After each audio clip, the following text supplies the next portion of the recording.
least noticed parts of this committee's jurisdiction is we have jurisdiction over the relationships between the United States government and the various international financial institutions. It's one that I'm very pleased that we have in the Senate. The jurisdiction is in the Foreign Affairs Committee, but here it is in the Financial Affairs Committee. One strong reason for that is that under our statutory scheme, the American representatives to those institutions are affiliated with the Treasury, and the Secretary of the Treasury has the major impact, and I think that is appropriate. This committee has a history of a lot of concern in this area. In the previous Congress, when the Republicans were the majority, at the initiation of the then chairman, Mr. Leach, the current ranking member, Mr. Backus, myself and Ms. Waters, four fairly senior members of the committee, we got together to push debt relief, frankly over the objections of the Republican leadership in the House, the Democratic leadership in the House, and the Clinton administration. And, people say, I don't like to say, I told you so, but I do, and we did, and we were right, and debt relief has been very successful. We recently, in a totally bipartisan way, initiated a second round. In a Congress before that, when the Democrats were last in control, we took some action that led, I believe, to the establishment of the inspection panels by dragging our feet on funding the tranches, and we also, I think, had a good impact on openness and transparency.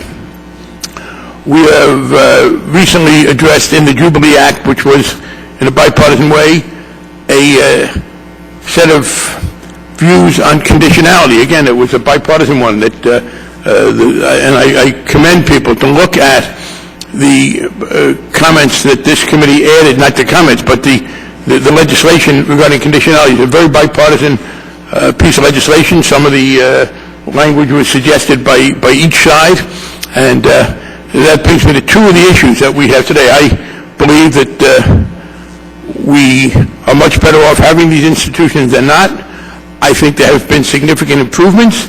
In fact, when we were first considering this, not first, but when we were considering this in the 90s, we were in the midst of the 50 years is enough campaign. And while 50 years may have been enough, 60 years doesn't appear to be. Because I am pleased that we do not now, and the international institution should be, we do not now have the strong argument from many of the NGOs that we should, that the time had come to abolish the World Bank and the IMF. The IMF is, I will acknowledge, in a bit of a mission search. It is less clear than it used to be just exactly what it is the IMF is supposed to be doing, because currency regimes have changed. But the need for development assistance to diminish poverty is, of course, as great as it ever was. So with regard to the World Bank, the International Development Association, the International Financial Corporation, and the other regional banks and their concomitant entities, the job is still very important, and I remain very supportive, and I believe this committee is. But there are two issues. I believe that 10 years ago and more, there was a serious ideological bias in the approach that was taken. The market obviously is a great developer of wealth, but an excessive faith in the market alone and a hostility to public sector activity can be taken too far. And I do believe that in the Asian crisis of about 10 years ago, the Clinton administration was guilty of at first pushing the wrong remedies. We have evolved some, and I'm pleased that the bank itself, the World Bank itself, has issued principles that say conditionality had gone too far. And the IMF has acknowledged that. Structural adjustment is a thing of the past, theoretically. But there remain two problems. First, we have received strong evidence, I believe, that more conditionality survives than we're supposed to if you read the statements. Now, some kinds of conditionality are very important. We embodied in our Jubilee Act a mandate with regard to debt relief for what I would call procedural conditionality, for openness, for democracy, for opposition to corruption. But there are public policy choices that ought to be made without coercion by the public elements. This committee did a trip to Africa. It was a bipartisan trip, and there was staff from both sides. And we heard in Ghana, for instance, which has been a very successful economic entity, complaints about excessive pressure to privatize their water system. I think there has been there continues to be more conditionality than there ought to be, less than there used to be. And that is one of the things we will be concerned about.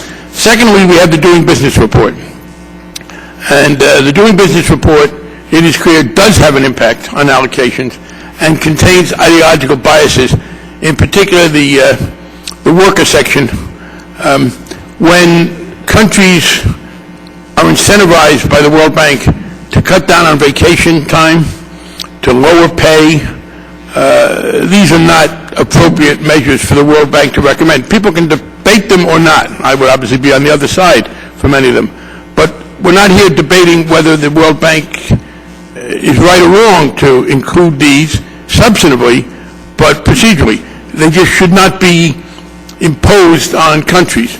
And when Saudi Arabia looks better than Sweden in some aspects because of employment practices, things have gotten very much out of hand. So one of those two areas we will continue to discuss: excessive conditionality of a substantive sort, and an intrusion of a bias with regard to worker rights and treatment of workers in the Doing Business Report. Those are two of the issues that we will have before us. We have the legislative jurisdiction. I think it's time to do funding for the International Development Association and for the African Development Bank.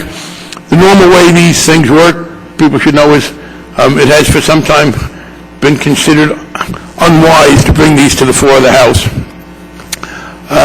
But this committee has developed the expertise, and we are in touch with the appropriations subcommittees on foreign operations in both the House and the Senate, which do the actual legislating. And the usual procedure, which I hope to follow here, is we will be marking up our version of these next week, and we will be transmitting what we vote out to the appropriations subcommittees on foreign operations, and we will hope that they will be responsive. So that's, and as I said, we will be looking in part at those issues. The final one, and I appreciate the indulgence and time, I'll give equal time to all. There is the difficult issue of the fragile states. And the first two, I think it's clear to me what we would like to see done and not done, at least to many of us.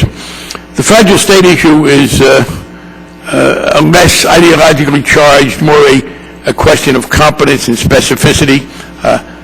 We do want to guard against the possibility that fragility will invite even more intervention of the wrong kind.